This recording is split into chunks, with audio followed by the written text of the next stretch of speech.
오늘 첫사랑의 감격이 살아있는 교회, 첫사랑의 감격이 살아있는 교회라는 제목 가지고 함께 말씀을 듣도록 하겠습니다. 에베소서 이 에베소 교회에 대한 말씀부터 해가지고 소아시아 7교회에 대해서 2주씩 배울 겁니다. 그럼 여러분 7 곱하기 2가 뭐죠? 14.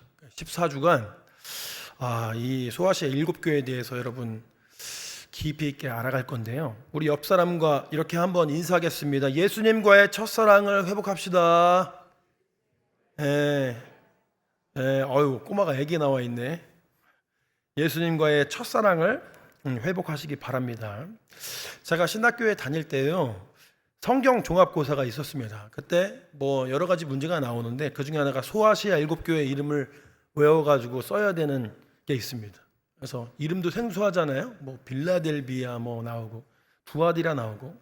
그래서 에서버 두사빌라 이렇게 외웠는데 7개 교회죠. 에서버 두사빌라 저기 보면 나와 있죠. 에서버 두사빌라. 에가 뭐예요? 에베소. 서는 서머나. 뭐 서머나교회 하는데 왜 그러냐면은 칭찬받은 교회라. 버는 뭐예요? 네? 버가모 교회. 거기 나와 있죠. 그렇죠? 그 한번 지도를 한번 펼쳐 주시겠어요? 두는 두아디라. 사는 사대. 비는 빌라델비아. 라는 라오디게아 교회다. 이렇게 나오는데요. 저기 보면은 저기 빨간색으로 제가 이렇게 동그라미 해놨는데 저쪽 오른편으로 해서 있는 게 터키입니다. 터키라는 땅인데 이렇게 돼 있나요? 큰일 났네 이거. 제가 다 이거 저기를 넣어놨는데 액션을 넣어놨는데 하여튼 뭐 그렇게 돼 있습니다. 그냥 제가 설명을 하면 저 계속 이렇게 나오나요? 그냥 두시면 되는데 이걸 다 넣었구나. PPT를 그냥 띄워놓으시면 되는데 여기에 있는 이 7개의 교회가 있는데 지금으로 따지면 이제 터키라고 말하면 요즘 안 됩니다. 여러분 이름 바뀌었죠? 튀르키예라는 이름 바뀌었는데 거기에 서편에 있는 7교회 이렇게 교회가 있었어요. 옛날엔 터키 그 지역을 소아시아라고 불렀거든요. 거기에 대표적인 7교회가 바로 이 에서버두 사빌라 이 교회인데 2주씩 어떻게 배우느냐. 첫 번째 설명해 주실 목사님은 사진 자료와 함께 역사적인 맥락에 대해 설명을 해 주시고요. 두 번째로 설명해 주실 목사님은 말씀을 좀 깊이 있게 들어가면서 그 교회가 어떤 교회인지 한번 설명을 해 주실 겁니다. 저기 에베소라는 지역이 여러분 보이시나요? 눈이 좀 좋으셔야 되는데. 에베소 보이시나요? 네. 에베소라는 지역이 지금 튀르키예의 그 이즈미르 주의 셀주크라는 곳이 있습니다. 지금도 에베소라는 이름을 쓰면 좋겠지만 지금도 에베소는 아니겠죠. 이름이 점점 바뀌겠잖아요. 그렇죠? 셀주크라는 지역에 있는데 사실은 그림에 보면 에베소 이렇게 점 찍힌 데가 해안이랑 딱 붙어 있나요? 조금 안으로 들어가 있나요? 안으로 좀 들어가 있습니다. 왜냐면은 과거에는 이곳이 해안선 인근에 있었는데 이 2000년이 조금 지나면서 해안선이 밖으로 밀려났어요. 제가 터키에 가봤거든요. 에베소에. 너무나 궁금한데 가이드도 모를 것 같은 거예요. 그래서 와서 찾아보니까 왜 그러냐, 이 강이 뭐 이게 물이 흘러가고 이렇게 침식작용을 해가지고 퇴적물이 점점 쌓여서 해안선이 한 3-4km는 밀리게 된 거예요. 옛날에 그 에베소 지역은 원래는 해안가에 있었지만 지금은 내륙으로 한 3-4km 안쪽에 있다. 거기 가면은 이따 사진으로 보여드리겠지만 여러 가지 유적들이 있습니다. 이 에베소 교회에 대해서 우리가 알아갈 건데 이 에베소 교회 하면 생각나는 게 서신서에 뭐가 있죠? 바울의 서신서에 에베소서라고 여러분 아십니까? 에베소서가 바로 이 에베소 교회랑 관련된 서신입니다. 그래서 에베소서 완전 짧기 때문에 일주일간에 한번 읽어보세요. 왜냐하면 다음 주에도 에베소 교회에 대해 설명하기 때문에. 에베소서에는 바울이 이 에베소 교회를 향해서 칭찬이 여러분 끊이지 않습니다. 여러분 에베소서의 별칭이 뭐냐? 기쁨의 서신이다. 왜냐하면 에베소에 있는 이 성도들이 바울 사도에게 너무나 기쁨이 됐기 때문에. 기쁨의 서신이다 불러요. 근데 오늘 요한계시록 2장 말씀을 읽어봤지만 에베소서에 칭찬만 있습니까? 아니면 책망도 있습니까? 책망도 있습니다. 칭찬만 있는 것 같아요. 첫사랑을 버렸느니라 나오잖아요. 책망도 있어요. 첫사랑을 버렸다. 왜 그러냐? 이 에베소서가 기록됐을 때에는 주 60년부터 62년경 바울이 로마에서 가택연금 상태에 있을 때 쓴 것으로 추정이 되는데 한 60에서 62년경에 쓰여졌는데 계시록은요 그거보다 한 30년 뒤에 쓰여집니다. 주후 90에서 95년경에 도미티아누스 황제의 통치 말년기에 썼다고 학자들은 추정합니다. 예를 들면은 이 신촌교회에 1955년도에 왔던 분이 칭찬을 하고 갔어요. 제가 그래서 어느 권사님한테 물어봤습니다. 권사님 1995년도에 신촌교회 어떻습니까? 그랬더니 그때 오창학 목사님 와가지고 뭐 해외 선교사도 막 파송하고 그리고 그때 뭐 이 일산이나 뭐 이런 신도시들이 생기면서 성도들이 그곳으로 이주하면서 그 먼 곳에서부터도 이곳으로 예배하러 왔다 뭐 이런 소식 들었습니다. 그때 막 오창학 목사님 여러 가지 사역을 하면서 되게 사역을 활성화하던 시기라고 제가 들어서 알고 있는데 그때의 신촌교회와 지금 신촌교회 같아요? 달라요? 다르죠. 30년 전에는 엄청 칭찬했던 거예요. 근데 30년이 지난 이후에 딱 와서 보니까 하나님이 너에게 칭찬한 것도 있고 책망할 것도 있다라고 하면서 말씀을 그렇게 전해주신 겁니다. 이 에베소라는 지역은 소아시아의 그 서쪽 해안에 있던 항구 도시 아까 사진에서 봤지만 이 에베소는 지중해에 있어서 여러분 동부에 위치해 있었는데 지중해 하면은 유럽하고도 이렇게 배로 상선으로 왔다 갔다 하면서 많은 국제적인 무역이 성행하던 바다입니다. 근데 이 에베소는 그 항구 중에서 여러분 3대 항이라고도 불렸어요. 여기서 얼마나 많은 무역과 배들이 오다 냈는지. 그래서 많이 부유한 도시였습니다. 그래서 지금 생각해 보니까 에베소는 어떠한 도시였을까 생각해 볼 때 중국의 홍콩 같은 곳이다. 홍콩이라는 곳이 어떻게 보면 중국에 있어서 작은 곳이지만 옛날에 정말 부강했잖아요. 돈이 많았잖아요. 그런 곳이다라고 할 수 있어요. 이곳에 세계 7대 불가사의 중에 하나인 아데미 신전이 있는데 이따 사진을 통해서 한번 알아가 보도록 하겠습니다. 사진 한번 보여주시고.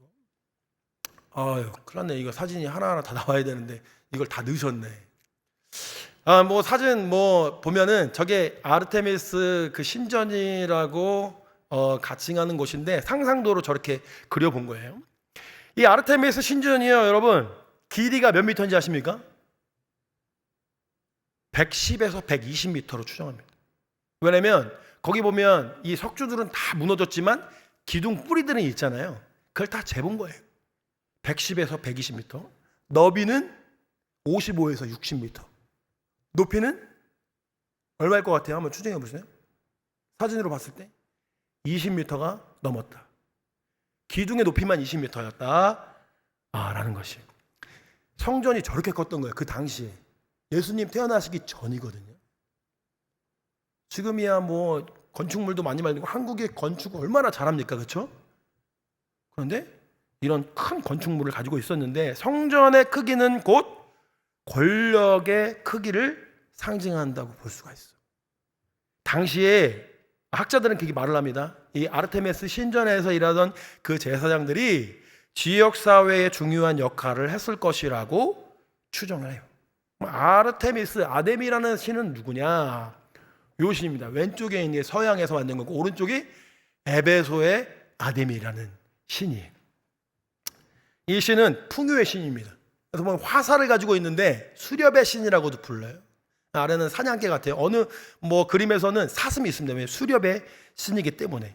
그런데 오른쪽에 있는 그 조각상을 잘 보면요, 이렇게 가슴에 뭔가 막 치장한 게 많이 있어요. 그죠? 여러분 책에서도 봤겠지만은 저건 이제 여자의 가슴을 상징한다 해가지고 이 아르테미스가 출산을 관장하는 신이었기 때문에 많은 아이들에게 이 모유수유를 할 수 있다라는 상징적인 표현으로 저렇게 많은 가슴들을 새겨 넣었던 거예요. 지금이야 여러분 뭐 엄마가 애를 낳고 젖이 안 나오면은 분유를 사서 먹이고 뭐 하지만은 옛날에는 모유가 안 나오면 어떻게 되는 거예요? 애를 키울 수가 없는 거예요. 그러니까 그 어떻게 보면 미래에 대한 불확실함과 두려움을 가지고 이런 신들을 섬겼다라는 것이. 그런데 역사학자들이 말할 때 뭐냐? 아르테미스를 섬겼던 많은 이 신상과 이런 것들이 기독교가 보급되기 시작하면서 점점 쇠퇴하기 시작했을 것이다 라고 추정을 해요. 바울 사도가 이 에베소에 가서 여러분 2년 동안 사역을 하거든요. 추정합니다. 우리나라도 보면은 과거에 이렇게 뭐 동리에 들어갈 때 장승 같은 거 막 세워놓지 않았습니까? 장승 같은 거. 요즘에는 뭐 아마 인터넷이라 책에서만 볼 수 있지만 제가 어렸을 때만 해도 장승이 있었어요. 마을에 입구에 어느 동네에 가보면. 그리고 뭐 선앙당이나 이런 게 옛날에 있었잖아요. 돌무더기 이렇게 쌓아놓고서 색깔의 이 끈 같은 거 해놓고 그러면서 뭐 영화에서 보면은 마을을 들어가고 나갈 때마다 거기에다가 절하면서 빌고, 그렇죠? 근데 그런 거 요즘에 다 어디 있습니까? 다 없죠. 왜? 지금은 선앙당이 있어야 될 곳에 곳곳마다 다 교회가 세워졌고 복음이 들어갔기 때문에 계명하는 그런 역사를 이뤄냈다라는 것입니다. 자, 그 다음에 이건 뭐냐? 그 에베소 그 구도심에 있는 당시의 길을 복원한 거예요. 근데 보면은 돌로 평평하게 깔아놨잖아요. 그쵸? 지금 우리나라 따지면은 포장도로를 만들어 놓은 겁니다. 그때 당시에 이 길을 통해서 수많은 물자들이 오가고 했기 때문에 배수와 방수가 용이하도록 길을 이렇게 깔아놨다라는 것을 볼 수가 있어요. 근데 제가 찾아보니까 원래는 이 길이 있잖아요. 다른 지대보다 높게 만들어 놨었다고 해요. 그래야 물이 잘 빠지니까. 여기로 수많은 사람들이 교육을 하고 왔다 갔다 하고 했겠죠. 그때 당시에 얼마나 많은 교육이 있었는지를 알 수가 있다. 이건 당시의 어떤 건축물인데 아치로 이렇게 해놨잖아요. 당시의 어떤 건축 기술이나 이 도시에 돈이 얼마나 많은지를 알 수가 있는 거예요. 근데 저거를 추정해 보면 보통 저렇게 한 곳이 저게 문이잖아요, 그죠? 상당히 크잖아요, 높고. 저도 직접 가서 봤는데 화려하고 아주 그 당시에 상업 중심지로서 번성했을 것이다 이렇게 볼 수가 있습니다. 이거는 저도 직접 봤는데 이게 발 모양이죠, 그죠? 학자 추정할 때 이것이 이제 매춘하러 들어가는 입구에 있는 발 모양일 것이다 라고 추정을 합니다. 왜냐면 이 발 크기 이상인 사람이 들어가서 할 수 있도록. 제가 직접 가봤는데 이 발 크기가 대중이 안 되시죠, 그죠? 그렇게 크지 않습니다. 우리나라 따지면 한 중학교 1, 2학년 남성의 발 정도면 충분히 저걸 넘을 수가 있어요. 그때 당시에 이 교육이 성행하면서 성적으로 얼마나 타락했었는지에 대해서 알 수 있는 거다. 그리고 여기 사진에 안 나와 있는데 공중 화장실이 있습니다. 대리석으로 구멍을 이렇게 만들어 놔가지고 공중 화장실을 여러 개 만들어 놨어요. 우리나라 변소에서 이 수세식으로 바뀐 지도 얼마 안 되는데 당시 예수님이 계신 2000년 전에 이미 공중 화장실이 이 도시에는 충분히 있었다라는 것이죠. 이거는 셀수스 도서관이라고 해가지고 어떤 사람들은 이게 두란노 서원이었을 수도 있다라고 추정을 합니다. 그래서 사도행전 19장에 보면은 바울 선생이 에베소에서 사역하면서 두란노 서원에서 막 강론을 하거든요. 근데 이게 상당히 커요. 지금의 건축물이라고 해도 믿을 만큼 한 3층 정도 되는 높이를 가지고 있었습니다. 이 도서관에 양피지, 지금 그때는 뭐 이런 책이 없었기 때문에 양피지로 문서들을 보관했는데 한 12,000에서 15,000권의 두루마리 책이 있었을 것이다. 학자들 그렇게 추정을 합니다. 마지막으로 이거는 여러분 그 원형 극장인데 사실 이게 사진으로 잘 안 나와 있는데 산 하나를 깎아가지고 거기에다 원형 경기장을 만들어 놨어요. 여기 여러분 25,000명의 관객들을 수용할 수 있는 곳이었다라는 거예요. 당시에 이런 스포츠나 엔터테인먼트를 통해 가지고 사람들을 다스리고 사람들을 관리했다라는 거죠. 아까 말씀드렸던 매춘이라든가 또 이 스포츠라든가 또 배급 또 종교적인 집단 의식을 통해 가지고 당시의 사람들을 많이 이렇게 관리를 했다라는 거죠. 이제 이거 다 지금까지 모두 다 이제 이하준 목사님이 찍어 오신 건데 다음 주에 이은재 목사님이 아마 이 부족한 부분에 대해서 다 설명을 해주시지 않을지 원래 이제 다 준비를 했는데 여러분 죄송합니다. 이거는 아네모네라는 식문이라고 합니다. 아네모네. 아네모네가 뭔가 여러분 들의 백합화를 봐라 라고 하실 때 말씀하셨던 꽃이 이거래요. 솔로몬의 입은 옷도 이 꽃만 못하다. 제가 상상을 해봤을 때는 빨갛잖아요. 근데 당시에 염료를 통해 가지고 아무리 그 물가 이 옷감을 물들인다 해도 이거보다 빨갛게 여러분 염색을 할 수가 있었겠습니까? 그러니까 백합화보다 못하다 이런 개념으로 설명하신 것이 아닌가 이렇게 추론을 한번 해봅니다. 에베소 교회 터인데 죄송합니다. 다 어떻게 사진이 저기 와가지고 이거는 어떻게 보면은 에베소 그 교회 터에서 마지막 사진인데 성수기예요. 성수기. 뭐 가톨릭 같은 데가 보면은 예배당 들어갈 때 성수가 있잖아요. 그래서 이제 뭐 성은 이렇게 긋잖아요. 그렇죠? 그러기도 하고 또 사제가 축복할 때도 이렇게 사용하는 건데 세례의 은총을 기억하면서 갱신하기 위해서 이 성수기가 있었고 에베소 교회 터를 볼 때에 소아시아 그 최대 도시 에베소 전체를 봤을 때 최대 도시에 세워져 있었던 에베소 교회가 소아시아를 대표하는 교회였는데 이곳에서 여러분 바울 사도도 2년 동안 사역을 하고 갔지만 나중에는 요한 사도가 반모섬에서 돌아와서 이곳에서 사역을 하고 죽습니다. 그러니까 당시에 내노라 하는 교역자들이 이 교회에 거쳐갔을 만큼 상당히 부흥하고 되게 중요했던 교회 중에 하나라고 볼 수가 있어요. 바울 사도가 아까 말씀드렸듯이 사도행전 18장에서 20장까지 3차 전도 여행 중에 이곳에서 2년간 머물면서 복음을 전했습니다. 2년간 그 바울이라는 사도가 엄청 바쁜 사람인데 2년간 에베소에서 왜 복음을 전했겠어요? 그만큼 여기가 전략적인 요충지고 하나님의 복음이 잘 전해졌기 때문에 2년이라는 사역을 이 세월을 이곳에 특별한 애정을 가지고 쏟아부을 수가 있었다라는 것입니다. 여기에 있고 이 에베소 교회에서 한 10분 정도 걸어가면요 옆에 이 사도 요한의 묘가 있고 그곳에 사도 요한 기념 교회가 있습니다.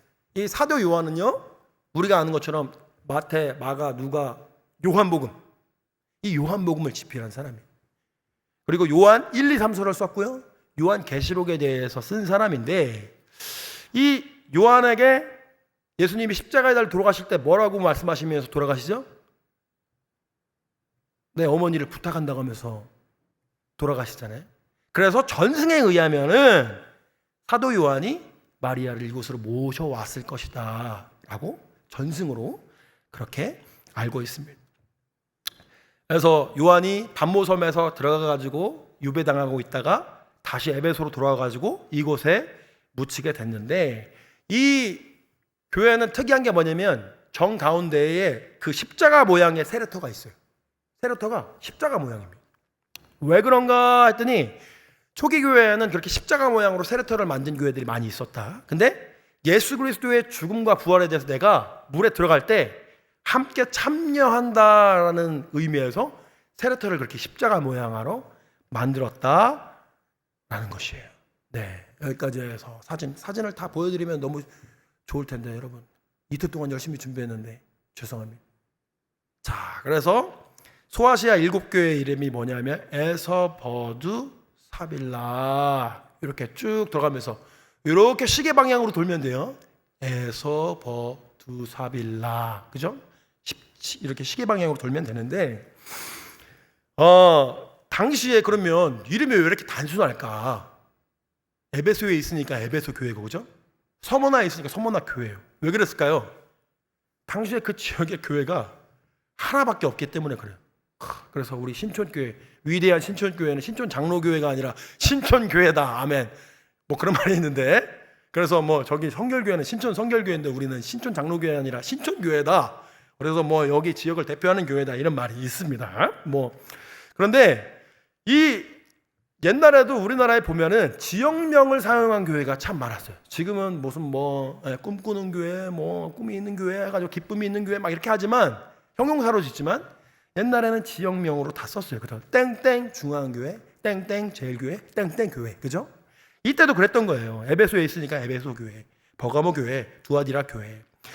그런데 이 참 재밌는 것은 소아시아 7교회가 모두 독특한 특성을 가진 교회였다라는 것이에요.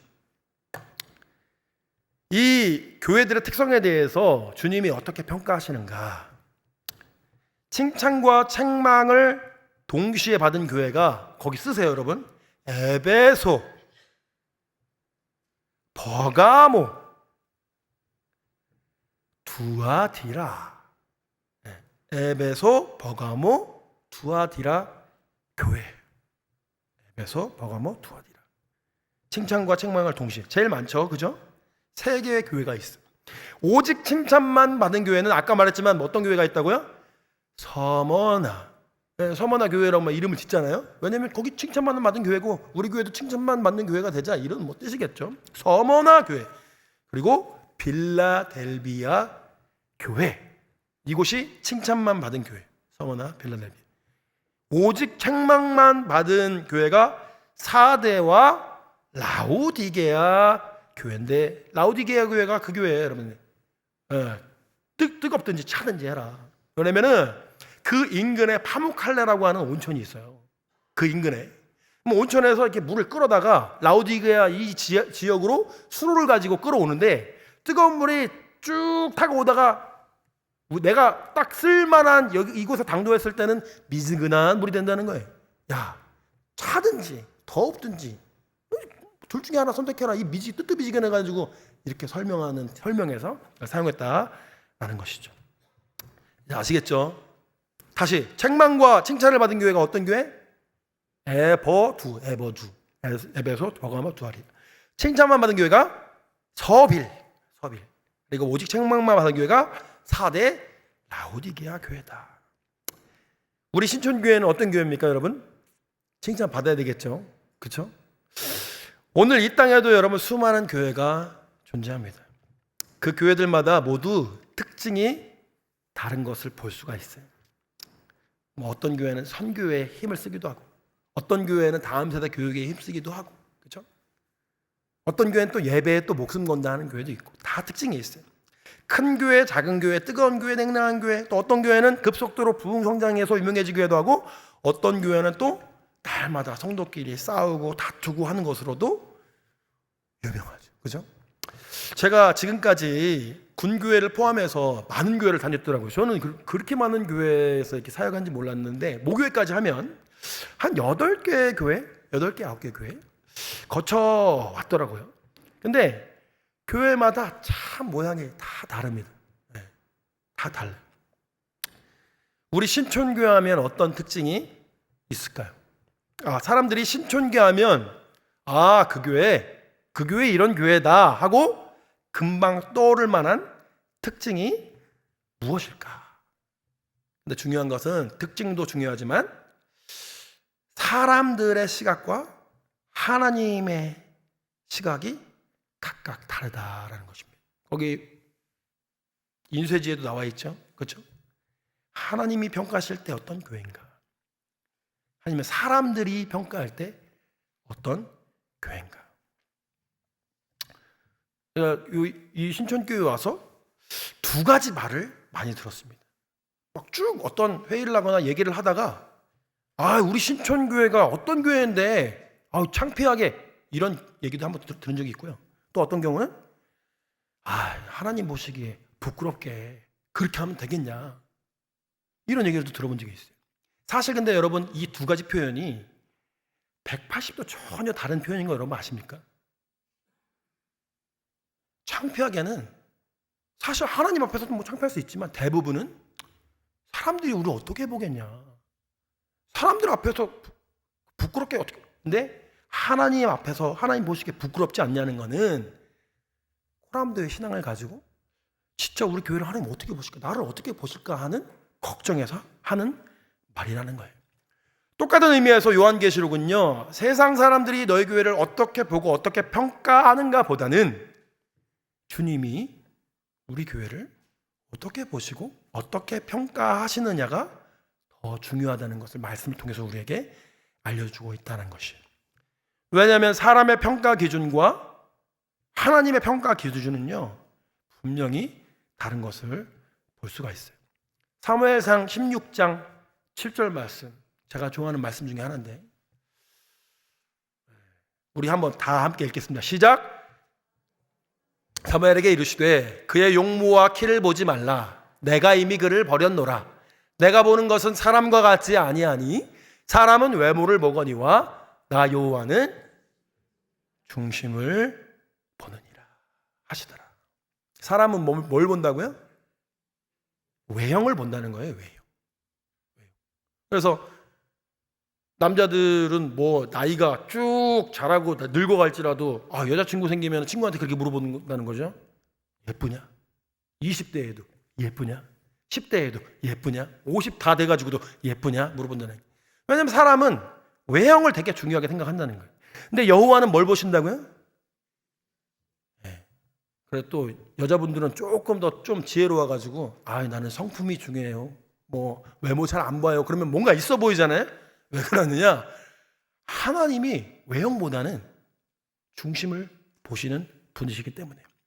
이 사무엘상 말씀은요, 사무엘이 엘리압을 보고서 여호와께서 기름 부으실 만한 사람이 저 사람이구나 할 때 하나님이 사무엘의 그 심령 속에 말씀하신 말씀이에요. 그의 용모와 신장을 보지 말아라. 내가 이미 그를 버렸노라. 그래서 이 말씀하신 거예요. 내가 보는 것은 사람과 같지 아니하니 사람은 외모를 보거니와 나 여호와는 중심을 보느니라. 외모와 신장. 교회에서 외모와 신장이 여러분 무엇을 말씀할까요? 이를테면은 세상 사람들이 어떤 교회를 보면서 건물을 되게 중요하게 생각할 수 있잖아요. 그죠?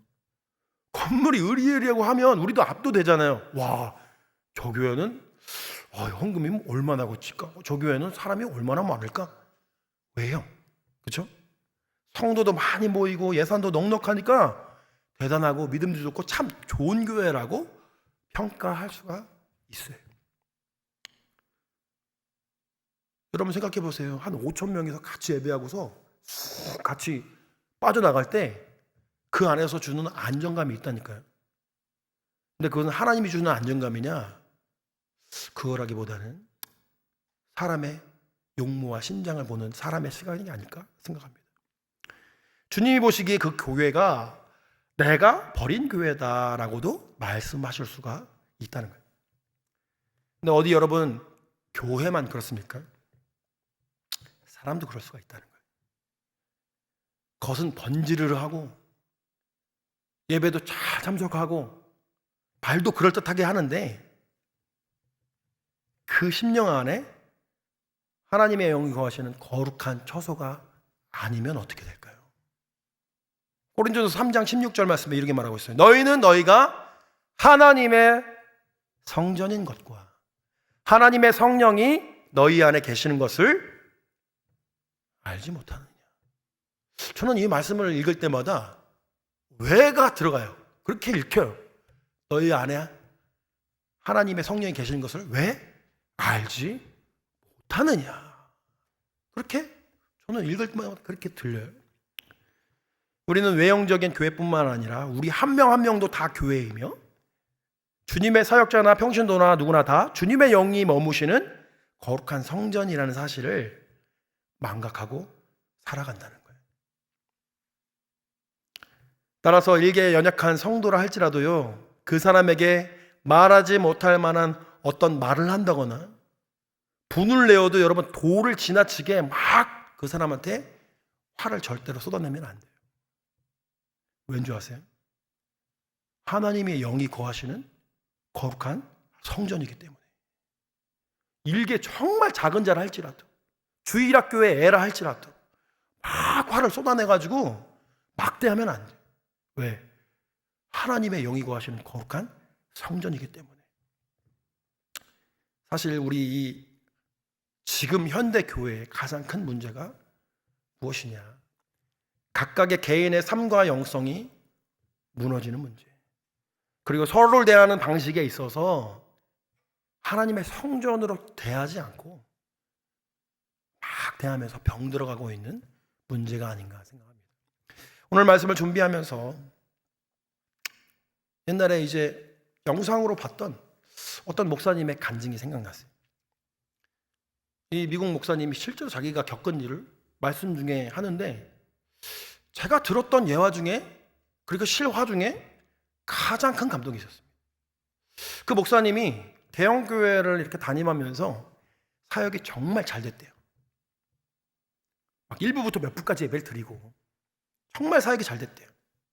주일 사역을 다 마치고서 너무 몸이 피곤한 나머지 집에 가기 직전에 자기 혼자 사무실에 있었답니다. 이거저거 정리하고 가려고.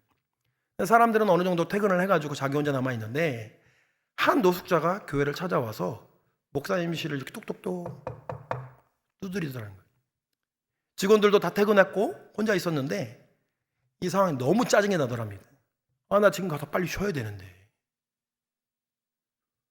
그래서 이 목사님이 행색이 초라하고 막 냄새가 나고 이렇게 쭈뼛쭈뼛 서 있으니까는 자기 지갑에서 $5딱 빼서 탁 줬대요.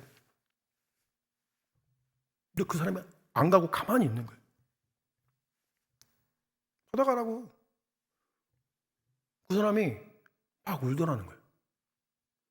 목사님, 지금 저는 아까 목사님이 설교했던 그 예수님의 은혜가 필요해서 기도받기 위해서 찾아온 건데 왜 저를 돈을 주고 거렁뱅이처럼 쫓아내려 하시냐고. 그때 이 목사님이 어마어마한 충격을 받습니다. 내가 목사가 맞나? 내가 예수님의 제자가 맞나? 내가 바쁘고 정신없이 사역에 매진하는 이 순간에 내가 뭘 위해서 살아가고 있나? 너무 큰 충격을 받은 거예요. 근데 이 목사님이 정말 대단한 거는 그 자리에서 홈리스에게 기도 부탁을 했대요. 형제님, 지금 기도가 필요한 건 형제님이 아니고 바로 저인 것 같습니다. 저를 위해서 기도해 주세요. 그 자리에서 그 형제한테 기도를 받았대요. 이 목사님이 그 이후에는 사용하는 태도나 가치가 많이 변했겠죠. 그 홈리스를요, 자기 교회의 직원으로 채용합니다. 그리고 거기서 성실히 일을 하니까 장학금을 줘가지고 신학교에 보내가지고 파트 교육자로 세워요. 그리고 부교육자로 초빙을 합니다. 부목사로 목사 안수를 받아가지고 나중에는 인근의 그 지역교회 담임 목사로 세웠다는 이야기를 그 사람 이유를 통해서 직접 하는 걸 제가 들은 적이 있어요. 이 목사님이 그날 그 홈리스를 만나가지고 홈리스를 한 사람을 세웠잖아요. 한 교회를 세운 거예요, 사실. 사람을 도와주고 사람을 구제한 게 아니고요, 교회를 세운 겁니다. 그리고요, 하나님은 그 홈리스를 통해 가지고 무너져가는 목사님을 다시 세웠던 거예요. 이 목사님 그 이후에 얼마나 또 대단한 쓰임을 받았겠습니까? 너의 처음 사랑을 버렸느니라. 하나님이 이 말씀을 직접 하시기도 하지만은 우리의 상황과 주변 사람들의 입을 통해서 우리에게 말씀하실 때가 반드시 있다라는 것입니다. 여러분, 예수님 사랑하십니까?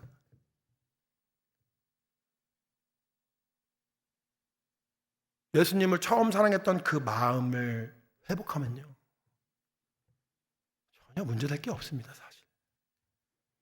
우리 삶 속에서 일어나는 문제의 이유 중에서 70에서 80%는요, 그 첫사랑을 잃어버렸기 때문이에요.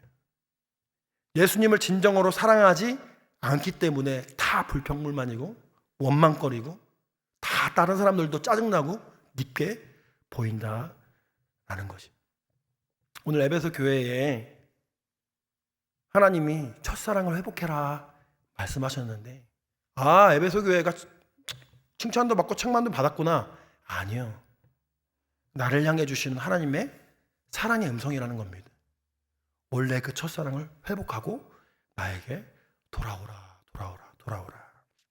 그래서 우리 신촌에 속한 모든 성도님들은 예수님과의 그 첫사랑을 기억하고 회복됨으로 하나님과의 사랑이 더욱더 두터워져서 주님께 영광 올려드리는 거룩한 교회와 성전으로 세워지기를 주님의 이름으로 제가 축원합니다.